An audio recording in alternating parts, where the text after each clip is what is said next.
लड़कियां भी सुन ले और लड़के भी सुन ले। जब हम पैदा भी नहीं हुए थे तब कुदरत ने फैसला कर दिया था कि हमारा निकाह किसके साथ होगा। तो जो अल्लाह ने लिख दिया है उसी के साथ होगा।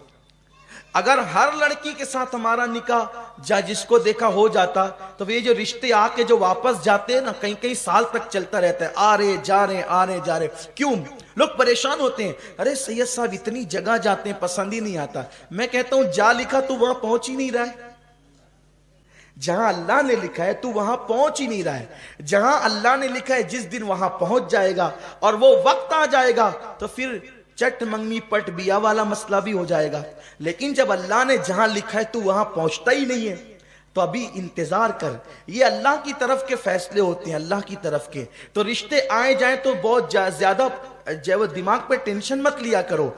अल्लाह ने हमारी तकदीर में लिख दिया है तो होना ही होना है। कोई बगैर जोड़े का जमीन पे नहीं आया है। और बेटियों को जल्दी रिश्ते नहीं आते तो माँ बाप खुद उसको ताना देते, कैसी है तू, मनूस है, तेरी तकदीर फूटी हुई है, तुझे अच्छे रिश्ते नहीं आते, हम परेशान है। यार उस बेटी का क्या कसूर है? अल्लाह ने जब लिखा है तभी शादी होगी। शादी वक्त से पहले नहीं होगी, मौत वक्त से पहले नहीं आएगी, रोजी वक्त से पहले नहीं मिलेगी। अल्लाह ने जब जहां लिखा है उसी वक्त होगा। जो टाइम आ जाएगा उसी वक्त होगा, वरना नहीं होगा। हमने तो ऐसी शादियां भी इस छोटी सी उम्र में देखी है। मैंने एक शादी ऐसी देखी है अपने बचपने में कि बारात तैयार होगी और तैयार होने के बाद किसी मामले पर झगड़ा हो गया बारात के अंदर। तो क्या हुआ, लड़के वालों ने अपनी अना बताने के लिए कहा हम बारात वापस ले जा रहे हैं। ये हुआ, हम बारात वापस ले जा रहे हैं। अब लड़की वाले नरम पड़े, यार इज्जत पे बना जाएगी, क्या होगा?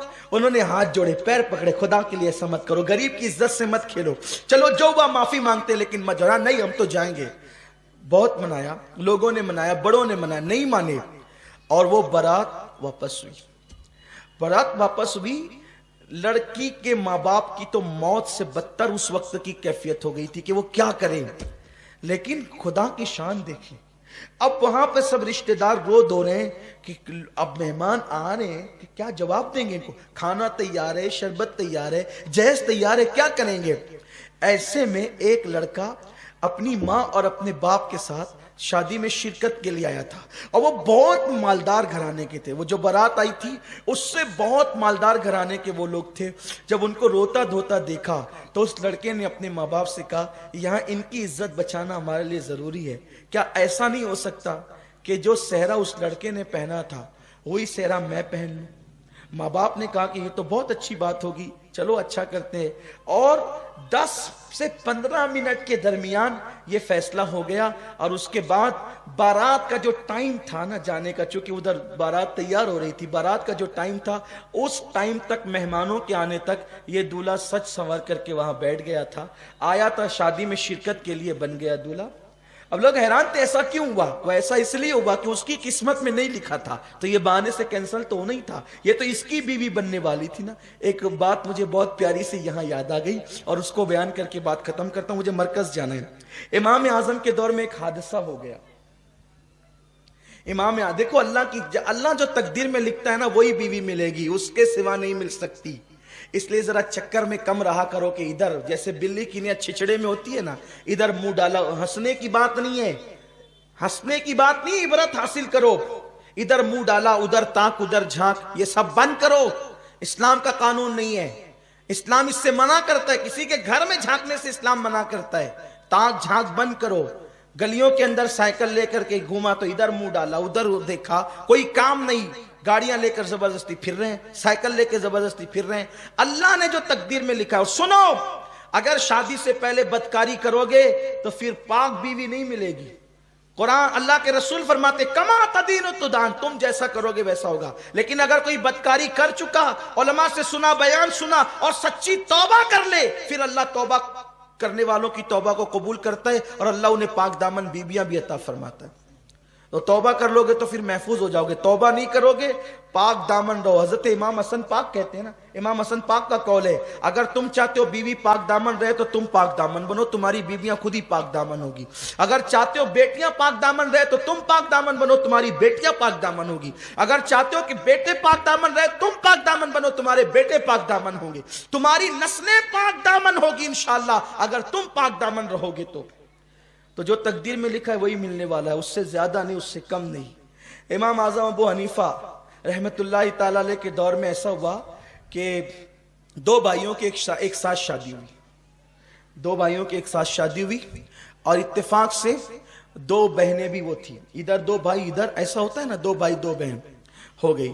अब वो दोनों बहनें आई इधर से और ये दो भाई, शादी हो गई। तो इत्तेफाक ऐसा हुआ जब हुजरे में पहुंचाने की बात आई तो औरतों की गड़बड़ी की वजह से और दुल्हनें तब्दील हो गई, दुल्हनें तब्दील हो गई। यानी इस भाई का जिससे निकाह हुआ था उसकी बीवी इसके साथ चली गई और इसका जिससे निकाह हुआ था उसकी बीवी इधर चली गई। जब अब रात तो गुजर गई, सुबह हुई, तो सुबह होने के बाद ये बात खुल गई कि भाई वो जो औरतों की कोताही की वजह से दुल्हन तब्दील हो गई, इसकी इसके साथ चली गई, इसके इसके साथ चली गई। इत्तेफाक से उस वलीमा में इमाम आजम भी मौजूद थे, इमाम सुफियान सौरी मौजूद थे, इमाम आमश मौजूद थे, इमाम हम्माद, यानी बड़े बड़े उस दौर के अकाब, यानी कितने बड़े घर में शादी रही होगी वो कि इमाम आजम जैसे लोग उस वलीमे में शरीक हुए होंगे। ऐसा होता है ना कि भाई हाफिज गुफरान साहब जिस शादी में आए तो माशाअल्लाह मुअज़्ज़ज़ लोगों की शादी है, हाफिज मकसूद साहब आए तो इज्जतदार लोगों की शादी है, तो ऐसा होता है, मेहमान देख के अंदाजा होता है कि कैसे लोग हैं। अब इमाम आजम जिसकी शादी में जाए वो वाकई इमाम आजम अबू हनीफा, तो वो लोग सब बैठे थे, वो औरतों से बात बाहर आई कि औरतें आपस में कानाफूसी करने लगी कि दुल्हन चेंज हो गई, दुल्हन चेंज हो गई। अब औरतों को बात पता चले तो वो छुपना कब थी, तो सब, अब हर दौर की औरत तो औरत ही होती है और हर शहर की औरत ही होती है। खूब चीख पुकार होने लगी, अब क्या होगा, अब क्या होगा। मर्दों ने इमाम सुफियान सौरी से और दिगर इम्मा से कहा कि ये जो औरतें तब्दील हो गई कि क्या करें। वो कहा कि तब्दील हो गई तो क्या करें, इसकी इसके साथ कर दो, इसकी इसके साथ कर दो, भाई जो जिसके साथ थी उसके साथ कर दो, क्योंकि ये गलती से वह जानबूझकर तो हुआ नहीं है। अब भाई फतवा देना ही बहुत अहम नहीं होता है, फतवे को देते वक्त ये भी तो सामने रखना होता है कि इस फतवे का असर क्या होगा।